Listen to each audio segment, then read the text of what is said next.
नमस्ते बिहार, मैं हूं शुभ मिश्रा आपके साथ। चलिए करते हैं बुलेटिन की शुरुआत और सबसे पहले बात करेंगे झारखंड के मुख्यमंत्री हेमंत सोरेन की। आज सुबह 11:30 बजे रांची के ईडी दफ्तर में उन्हें हाजिर होना है, जहां उनका सामना खनन घोटाले से जुड़े सवालों से हो सकता है। ईडी दफ्तर में पेश होने से पहले मुख्यमंत्री हेमंत सोरेन मीडिया से भी मुखातिब होंगे, जिसमें वो ईडी से लेकर बीजेपी पर निशाना साध सकते हैं। इस सिलसिले में कल सीएम आवास में यूपीए की मीटिंग हुई, जिसमें कोई भी फैसला लेने के लिए मुख्यमंत्री हेमंत सोरेन को अधिकृत कर दिया गया है। नेतृत्व परिवर्तन के हालात में भी सीएम का फैसला सर्वमान्य होगा। महागठबंधन ने प्लान ए, बी और सी भी तैयार करने का दावा किया है। ये सरकार संविधान में विश्वास करने वाली सरकार है। माननीय मुख्यमंत्री जी को सम्मन हुआ है, माननीय मुख्यमंत्री जी जाएंगे, ईडी को जो भी कॉपरेशन करना है करेंगे, लेकिन जिस तरीके से सरकार को अपदस्थ करने की साजिशें चल रही हैं, वो साजिशें बेनकाब होंगी। जो भी लोग साजिश कर रहे हैं इस सरकार को अस्थिर करने का, अपदस्थ करने का, उसका मुंह तोड़ जवाब दिया जाएगा, उसकी तैयारी। जिस तरह से हमने सिर्फ चर्चा की कि कैसे इस लोकतंत्र को कुचलने का चक्र रचा जा रहा है, बस इस पर चर्चा हुई है और हम हर तरह के परिस्थितियों का सामना करने के लिए हम पूरी तरह से जाएंगे। जैसा उनका बातचीत में लगा कि वो जाएंगे। कार्यकर्ता लोग भी जाएंगे सर, विधायक और जो कार्यकर्ता है गठबंधन के। गठबंधन का ऐसा कोई बात हम लोग के सामने नहीं रखा था। हम लोग के सामने ये बात नहीं हुआ था कार्यकर्ता जाएंगे कि नहीं जाएंगे, लेकिन हम विधायक जो हैं उनको आए थे और कल उनको विशेष कीजिए, ठीक है आप जाइए, हम आपके साथ हैं, आगे भी रहेंगे। वहीं छपरा के एकमा के तिलकार गांव में भीषण आग लग गई और इस आगलगी में 4 घर जलकर स्वाहा हो गए। ये कैसे आग लगी और इतनी भयावह रूप कैसे ले ली, इस बात की जानकारी अभी तक सामने नहीं आई है, लेकिन छपरा के तिलकार गांव में लगी इस आग की चपेट में 4 घर आ चुके हैं और चारों घर जलकर खाक हो चुके हैं। आग से लाखों की संपत्ति का नुकसान भी हुआ है और काफी कड़ी मशक्कत के बाद आग पर काबू पा लिया गया है। ये तस्वीरें देखकर आप अंदाजा लगा सकते हैं कि आग की भयावह कितनी ज्यादा थी और यही वजह है कि 1-2 नहीं बल्कि कुल मिलाकर 4 घर इसकी चपेट में आए और जलकर खाक हो गए। हालांकि आग किस वजह से लगी है इस बात की जानकारी अभी स्पष्ट रूप से सामने नहीं है, लेकिन लाखों की संपत्ति के नुकसान की खबर जरूर है।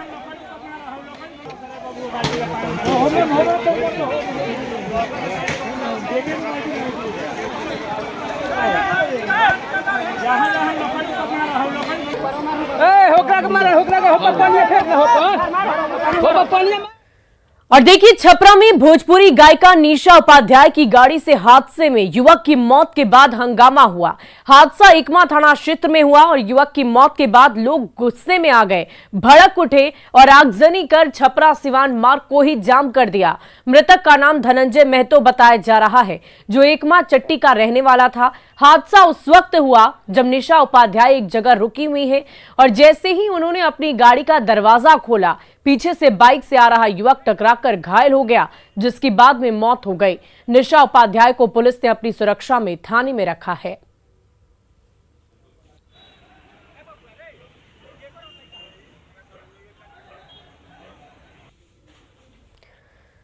वहीं मुजफ्फरपुर के चर्चित किडनी कांड में पुलिस को एक बड़ी सफलता हाथ लगी है। न्यूज 18 पर खबर को प्रमुखता से दिखाने के बाद पुलिस एक्शन में आई और किडनी कांड के मुख्य आरोपी डॉक्टर पवन को दबोच लिया। निजी क्लिनिक का संचालन करने वाले पवन को बरियारपुर और सकरा पुलिस ने उसके घर से गिरफ्तार किया है। बता दें कि आरोपी पवन घटना के बाद से ही फरार चल रहा था। सितंबर महीने के पहले हफ्ते में बरियारपुर ओपी क्षेत्र में एक निजी क्लिनिक में सुनीता नाम की एक महिला की दोनों किडनी निकाल ली गई थी, जबकि सुनीता गर्भाशय का ऑपरेशन कराने के लिए क्लिनिक में भर्ती हुई थी।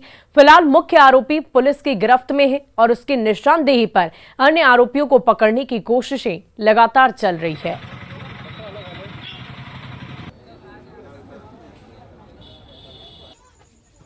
सकरा थाना अंतर्गत बरियारपुर ओपी में किडनी एब्सेंट पाए जाने का मामला संज्ञान में आया था। इस कांड के जो मुख्य आरोपी हैं उनकी गिरफ्तारी सुनिश्चित की गई है। कौन है सर ये? कहाँ से गिरफ्तारी हुई है? प्राथमिकी के नामजद अभियुक्त हैं, इनका नाम पवन है इन्होंने पूरी घटना में अपने साथ अन्य लोग हैं, जो भी अन्य लोग हैं उनकी भी भूमिका को एक्सेप्ट किया है, उनका नाम पता उन्होंने बताया है और इनके कन्फेशन के आधार पर अग्रेतर कार्रवाई हम लोग में स्वास्थ्य सिस्टम की पोल आए दिन खुलती ही रहती है, लेकिन खगड़िया से आई तस्वीर ने तो लापरवाही की सारी हदों को ही पार कर दिया। अलौली पीएचसी में महिलाओं की फैमिली प्लानिंग का ऑपरेशन उन्हें बेहोश किए बगैर ही कर दिया गया। महिलाओं की पीड़ा जब न्यूज 18 ने सुनाई तो सिविल सर्जन ने जांच के आदेश दिए हैं। वो दर्द हो रहा है, जब पूरा अंदर चीरे कोई नस जैसे घींच रहा था, हम चिल्लाने लगे, पूरा रोने लगे, पैर हाथ पटकने लगे, 4 आदमी मिलके पकड़ के दाबे, उसके बाद हमको सिलाए। इस महिला का दर्द बिहार की स्वास्थ्य व्यवस्था की पोल खोलने के लिए काफी है। खगड़िया के अलौली प्राथमिक स्वास्थ्य केंद्र में कुछ महिलाएं बंध्याकरण यानी फैमिली प्लानिंग के ऑपरेशन के लिए पहुंची थी, लेकिन सभी महिलाओं को न तो बेहोशी की दवा दी गई, न ही लोकल एनेस्थीसिया किया गया। महिलाओं के होश में ही ऑपरेशन कर दिया गया। इस दौरान महिलाएं तड़पती रहीं, लेकिन अस्पताल के चिकित्सक लापरवाह बने रहे। ऑपरेशन में लापरवाही हुआ, बहुत लापरवाही हुआ। अंदर ले गए, उसके बाद 2 लेडीज को कर रहे थे ना ऑपरेशन, वो चिल्ला रही थी। हम बोले क्या हुआ इसको? बोले क्या वो नशा गुटखा करती थी इसीलिए ऐसे हुआ है। जब मेरे को करने आए तो एकदम हम बोले ऐसे ऑपरेशन कीजिएगा, तो हम बोले कि हाँ ऐसे करेंगे। हम बोले ऑपरेशन में तो सुई ना दीजिएगा, बोले नहीं ऐसे नहीं देंगे सुई, बाद में सुई देंगे। हम बोले ठीक है। जब चीरने लगे, दर्द करने लगा। दिक्कत हुआ ऑपरेशन में? दिक्कत हुआ जैसे चीरा है, हमको जोर से दर्द हुआ। हम बोले तो बोला कि आज चीर को छोड़े दो। अलौली पीएचसी के डॉक्टर गुल सनोवर की लापरवाही ने महिलाओं को तड़पने दिया। ऑपरेशन के नियमों को ताक पर रखकर चीरे लगाए गए। महिलाओं के सवाल पर जब न्यूज 18 ने सिविल सर्जन से सवाल पूछा तो वहीं रटा रटाया जवाब सुनने को मिला। जांच करेंगे, दोषी पाए जाने पर कार्रवाई की जाएगी। निंदनीय है और ये अपराध है, इसको हम लोग देखेंगे। कल हमको पता चला, हम तुरंत इस पर मुस्तैद हुए हैं। आज अभी ऑफिस में जाकर चिट्ठी बनाकर स्पष्टीकरण पूछे हैं संबंधित प्रभारी से। जो जवाब आता है उसके आलोक में हम लोग इंक्वायरी जाकर की करेंगे और ऐसी घटना की पुनरावृत्ति नहीं हो। कोई डॉक्टर कैसे बेहोश किए बगैर मरीज को चीरा लगा सकता है? कोई डॉक्टर कैसे इतना लापरवाह बन सकता है? घाव की ड्रेसिंग के दौरान ही मरीज सिहर उठता है। ऐसे में अस्पताल में कैंप लगाकर बकायदा इन महिलाओं की फैमिली प्लानिंग की सर्जरी की जाती रही। महिलाएं चीखती रहीं, लेकिन अलौली पीएचसी के डॉक्टर तो जल्लाद की तरह पेश आ रहे थे। बिहार की लचर स्वास्थ्य व्यवस्था की पोल खोलती इन तस्वीरों पर आरोपी चिकित्सक पर कब कार्रवाई होगी, ये बड़ा सवाल है, क्योंकि हर बार जवाब कुछ रहता नहीं। न्यूज 18 के लिए खगड़िया से दिग्विजय कुमार की रिपोर्ट। और चलिए अब आपको दिखाते हैं 2 तस्वीर। पहली तस्वीर उस महिला की है जिसकी दोनों किडनी निकाल ली गई है और वो अस्पताल में भर्ती है, और दूसरी तस्वीर झोला छाप डॉक्टर की जिस पर महिला की दोनों किडनी निकालने का आरोप है। किडनी निकालने के आरोपी डॉक्टर पवन कुमार को पुलिस ने आज गिरफ्तार कर लिया है। वो 2 महीने से फरार चल रहा था।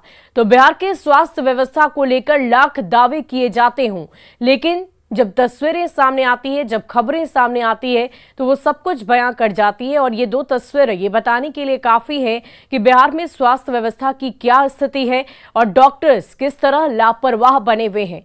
ये 2 तस्वीर देखिए, ये वही महिला है जो अपने गर्भाशय का ऑपरेशन के लिए पहुंची थी, लेकिन उसकी धोखे से दोनों किडनी ही निकाल ली गई और अभी वो जिंदगी और मौत के बीच जंग लड़ रही है, परेशान है। और दूसरा वो आरोपी डॉक्टर जिसने इस पूरी वारदात को अंजाम दिया। इसमें क्या था, वर्कर था। वहीं डीएमसीएच के अधीन जीएनएम नर्सिंग प्रभारी प्राचार्य डॉक्टर इंद्रमणि मिश्रा पर एक गुमनाम पत्र के जरिए बड़े आरोप लगाए गए हैं। छात्रा ने प्रिंसिपल पर अश्लील हरकत करने और गलत तरीके से छूने का आरोप लगाया है। डीएम के नाम भेजी गई पत्र की कॉपी डीएमसीएच अधीक्षक के अलावा स्वास्थ्य मंत्री को भी भेजी गई है। पत्र मिलने के बाद डीएमसीएच में हड़कंप मच गया है। मामले की जांच के लिए 3 सदस्यीय जांच टीम का गठन कर दिया गया। प्रभारी प्राचार्य ने आरोप को गलत बताया है। वहीं जेएनएम नर्सिंग के प्रभारी के पक्ष में नर्सिंग की छात्राएं उतर आई है। नर्सिंग की छात्राओं का कहना है कि किसी ने जानबूझकर प्रिंसिपल सर को फंसाने की कोशिश की है। डीएमसीएच के अधीक्षक का भी कहना है कि लेटर के पीछे साजिश की आशंका जताई जा रही है। नहीं सर, जो प्राचार्य बने हैं वो किसी भी छात्रा के साथ गलत नहीं कर रहे हैं। कोई पर्सनली एक छात्रा आके बताए कि मेरे साथ गलत किए हैं, किसी के साथ वो गलत नहीं कर रहे हैं। ऐसे तो लग रहा है लेटर फेक है, तो उस पर किसी ने हस्ताक्षर अपना नहीं किया है। और जो लड़की का नाम देकर के लोग बोल रहे हैं, वो लड़की भी हमसे मिलने के लिए आई थी, अभी भी आई थी, वो समूह में ही आई थी और कह रही थी कि मैंने नहीं कंप्लेन किया है और ना ही ये बात सही है। छात्रा करके लिखा हुआ है, फिर भी हमने अधीक्षक से बात करके उसके लिए एक कमेटी बना दिया है कि वस्तु स्थिति गलत है या सही है, इसका उजागर होना जरूरी है। और मेरा यही कहना है कि अगर मैं दोषी हूँ तो मेरे ऊपर कार्रवाई की जाए, अगर दोषी नहीं हूँ तो जिसने भी ये कृत्य किया है उसको जरूर ट्रेस किया जाए। और अगली खबर दरभंगा से, जहां रत्नोपट्टी मोहल्ला निवासी सोनू सहनी की मौत के 10 दिनों बाद भी किसी भी दोषी की गिरफ्तारी नहीं होने से लोगों में नाराजगी है। दरअसल 10 दिन पहले सोनू सहनी का पेड़ से लटकता हुआ शव मिला था, जिसके बाद परिजनों ने हत्या की आशंका जताई थी और पुलिस से न्याय की गुहार लगाई थी। लेकिन 10 दिनों बाद भी गिरफ्तारी नहीं होने के बाद मिथिला स्टूडेंट यूनियन के साथ सैकड़ों ग्रामीणों ने आज नगर थाने का घेराव किया है और सभी दोषियों की गिरफ्तारी पीड़ित पक्ष पर किया गया। सभी फर्जी एफआईआर और पीड़ित परिवार को 20 लाख रुपए मुआवजे के रूप में देने की मांग की जा रही है। उन लोगों को बुलाकर यहाँ पर थाने पर कार्रवाई किया जाएगा, पूछताछ किया जाएगा। वहीं जो हमारी दूसरी मांग थी, जो परिवार को मुआवजा के रूप में कुछ मिले, उसके लिए भी ये लोग कल्याण विभाग को यहाँ से कागज भेजने का काम करेंगे। तीसरी मांग थी कि जो फर्जी एफआईआर किया गया है लोगों पर, वो वापस किया जाए। तो वो बोले कि कानूनी प्रक्रिया के तहत जो भी कॉपरेशन होगा वो इनके द्वारा नगर थाना के प्रेम प्रसंग के मामला भी है, कोई दुश्मनी नहीं, केकरो से प्रेम प्रसंग के भी मामला है, कोई लड़की या औरत से कोई दुश्मन नहीं, केकरो से नहीं, कुछ नहीं। हमरा बेटा के वही आकाश कुमार ले गेल। अब होए पर 5 मिनट के 10 मिनट के बाद में हमारी बेटा। और खबर समस्तीपुर से, जहां मद्य निषेध विभाग की कार्रवाई के बाद लोगों का गुस्सा भड़क गया। लोगों ने सड़क पर आगजनी और हंगामा किया। घटना ताजपुर पटना मुख्य सड़क पर हरिशंकरपुर बघौनी की है। दरअसल मद्य निषेध विभाग ने 2 लोगों को गिरफ्तार कर लिया था, जिसमें जितेंद्र पासवान भी शामिल हैं। हंगामा कर रहे लोग दोनों को छोड़ने की मांग कर रहे थे। पुलिस के समझाने के बाद मामला शांत हुआ। कमीशन पर प्रशासन काम किया जाता है, दुकानदार को किसी को नहीं पकड़ता है। हाँ, पीने वाले को पीने वाला को पकड़ता है। क्या वो दुकानदार को लग गया प्रशासन? जाम हुआ है सर, आता है अब कार वाला रोड पर जाम खड़ा रहता है, आदमी उसको पकड़ कर ले जाता है। और देखिए, बिहार में शराब बंदी लागू है, पर शराब के धंधेबाज बाज आने का नाम ही नहीं ले रहे हैं। ताजा मामला बेगूसराय के बेरपुर थाने का है, जहां पुलिस ने सहूरी चौर में छापेमारी पर वहां से भारी मात्रा में अर्धनिर्मित महुआ शराब को नष्ट किया। नष्ट किए गए अर्धनिर्मित शराब की मात्रा करीब 2000 लीटर से भी अधिक थी। गुप्त सूचना के आधार पर पुलिस ने इस कार्रवाई को अंजाम दिया और शराब के साथ साथ शराब बनाने वाली सामग्रियों और उपकरणों को भी नष्ट कर दिया गया। इसमें कोई शक नहीं कि पुलिस की मुस्तैदी से अवैध शराब की धंधेबाजी का एक बड़ा अड्डा ध्वस्त कर दिया गया है। लेकिन अक्सर सामने आते ऐसे मामले प्रदेश में लागू शराबबंदी कानून पर सवालिया निशान तो लगा ही देते हैं। और दरभंगा में फिर एक गिद्ध चर्चा का विषय बना हुआ है। अलीनगर इलाके में लोगों ने गिद्ध को पकड़ा है, जिसे बाद में वन विभाग के कार्यालय लाया गया। 2 दिन के अंदर ये दूसरी ऐसी घटना है। इसके पहले बेनीपुर बहेड़ा में लोगों ने गिद्ध को पकड़ा था। उसके ऊपर जीपीएस लगे होने से इलाके में सनसनी फैल गई थी और तब ये आशंका व्यक्त की गई कि दुश्मन देश की चाल भी ये हो सकती है। हालांकि डीएम ने ऐसी आशंका को सिरे से खारिज किया। आज मिले गिद्ध के ऊपर किसी तरह का कोई यंत्र नहीं लगा है, लेकिन एक बार फिर से ये गिद्ध कैद है, जिसकी तस्वीर आप देखिए। विभाग अपना टैग लगाकर रिसर्च कर रहा है, उसको छानबीन चल रही है। और चलिए अब आपको आपकी टीवी स्क्रीन पर 2 तस्वीरें दिखा देते हैं। पहली तस्वीर हम आपको सोमवार की दिखाएंगे, जब एक गिद्ध मिला था जिसके शरीर पर इलेक्ट्रॉनिक डिवाइस भी लगे हुए थे।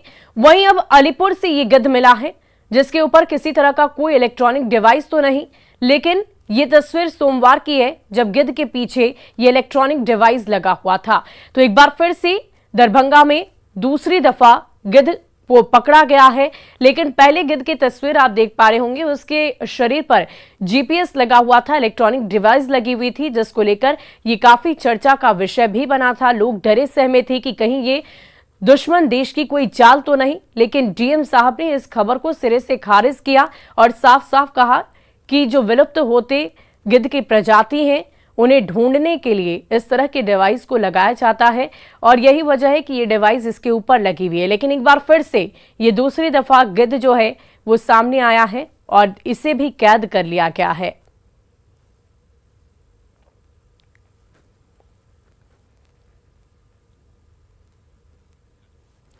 और अगली बड़ी खबर आपको समस्तीपुर से बताते हैं, जहां NH-28 पर बस और पिकअप वैन की जोरदार टक्कर हुई है, जिसमें पिकअप वैन का चालक गंभीर रूप से जख्मी हो गया। इस हादसे में बस में सवार 10 से अधिक यात्रियों को चोटें आई हैं। ये घटना बंगरा थाना क्षेत्र के बंगरा चौक की बताई जा रही। फिलहाल सभी घायलों को अस्पताल में भर्ती कराया गया है। तो NH-28 पर यह भीषण सड़क हादसा हुआ, बस और पिकअप वैन में टक्कर हो गई है। बस में सवार 10 यात्री गंभीर रूप से जख्मी हैं, जिनका सदर अस्पताल में इलाज चल रहा है। तो ये तस्वीरें आप देखिए, दर्दनाक सड़क हादसे की, बस और पिकअप वैन में जोरदार टक्कर और बताया ये जा रहा है कि चालक की स्थिति गंभीर है। बंगरा चौक के पास ये हादसा हुआ है। NH-28 की खबर है, जहां पर यह भीषण सड़क हादसे की तस्वीर सामने आई है। और अगली खबर गोपालगंज से, जहां मद्य निषेध विभाग ने यूपी से सटे इलाके में 7 नए चेक पोस्ट बनाए ताकि सीमावर्ती इलाकों में शराब की तस्करी पर पूरी तरह से रोक लगाई जा सके। लेकिन पुलिस और उत्पाद विभाग की टीम के इस कार्रवाई के बाद भी शराब धंधेबाजों ने तस्करी का नया तरीका ढूंढ निकाला है। तस्कर लकड़ी के नीचे तहखाना बनाकर 167 बोतल विदेशी शराब छिपाकर ले जा रहे थे। तस्करी के लिए निकाले गए नए नए तरीके देखकर पुलिस भी हैरान है।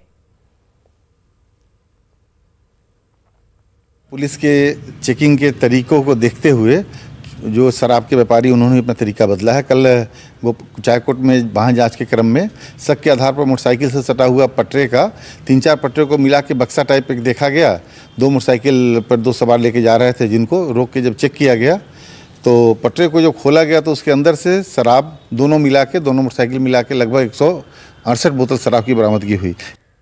और देखिए, दरभंगा के एयर क्वालिटी इंडेक्स में लगातार आ रही गिरावट की खबर न्यूज 18 पर चलने के बाद डीएम ने संज्ञान ले लिया है। डीएम के निर्देश पर नगर निगम के टैंकर से शहर में पानी का छिड़काव कराया जा रहा है। दरभंगा का AQI लेवल 400 के पार पहुंच गया है, जिस खबर को न्यूज 18 ने प्रमुखता से दिखाया था और इसके बाद जिला प्रशासन एक्शन में है। ये देखिए, पानी से छिड़काव कराया जा रहा है ताकि एयर क्वालिटी इंडेक्स, एयर की गुणवत्ता जो है वो और ज्यादा बेहतर हो सके, क्योंकि अब ये खतरनाक स्थिति में पहुंच चुकी है।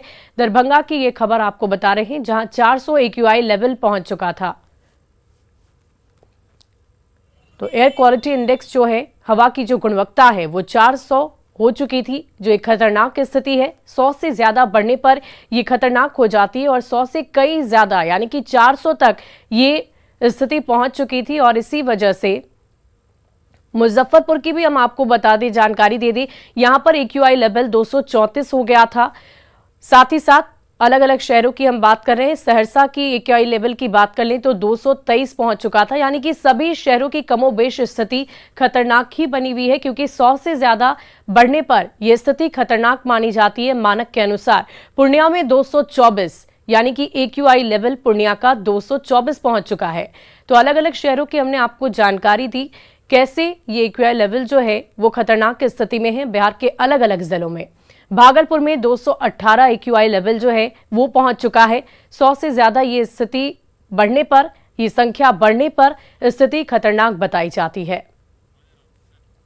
वहीं मुजफ्फरपुर की एयर क्वालिटी इंडेक्स खतरनाक स्तर अब भी बना हुआ है। आज मुजफ्फरपुर का AQI लेवल 234 पर बना हुआ है।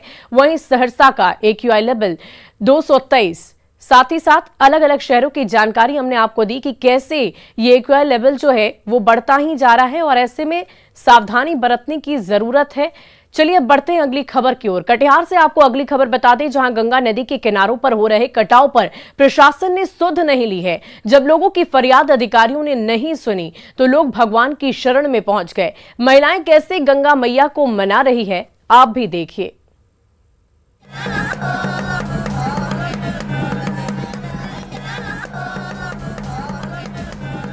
हे गंगा मैया रक्षा करो, गीत गाकर गंगा मैया से गुहार लगाती ये है गांधी टोला और बाघमारा की महिलाएं।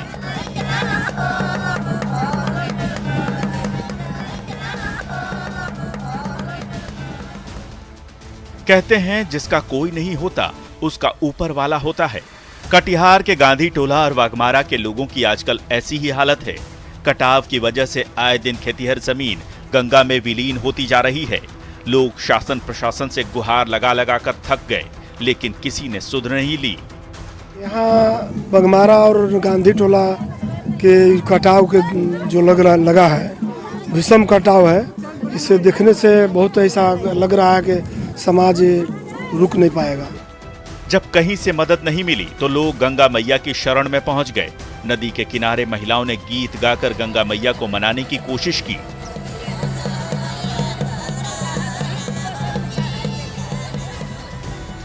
लोग सभी मिल करके पूजा अर्चना कर रहे हैं कि हे गंगा मैया किसी तरह हमारा समाज को बचा ले, धरती को बचा ले, हमारे घर को बचा ले, हमारे पूरे परिवार को बचा ले, पूरे जो हमारे क्षेत्र हैं उसको बचा ले। गांव वालों का कहना है कि कटाव की वजह से एक दो नहीं बल्कि 5000 परिवार के आशियाने पर खतरा मंडरा रहा है। सरकार ने योजना भी बनाई, 112 करोड़ रुपए के प्रोजेक्ट पर काम भी शुरू हुआ, लेकिन इंजीनियर और संवेदक ने सब कुछ बर्बाद कर दिया। खैर, सिस्टम से भले ही हार गए हों, लेकिन लोगों को भगवान और गंगा मैया पर पूरा भरोसा है। न्यूज़ 18 के लिए कटिहार से सुब्रत गुहा की रिपोर्ट। और फिलहाल इस बुलेटिन में अभी के लिए बस इतना ही, लेकिन न्यूज़ 18 बिहार झारखंड पर खबरों का सिलसिला लगातार जारी है।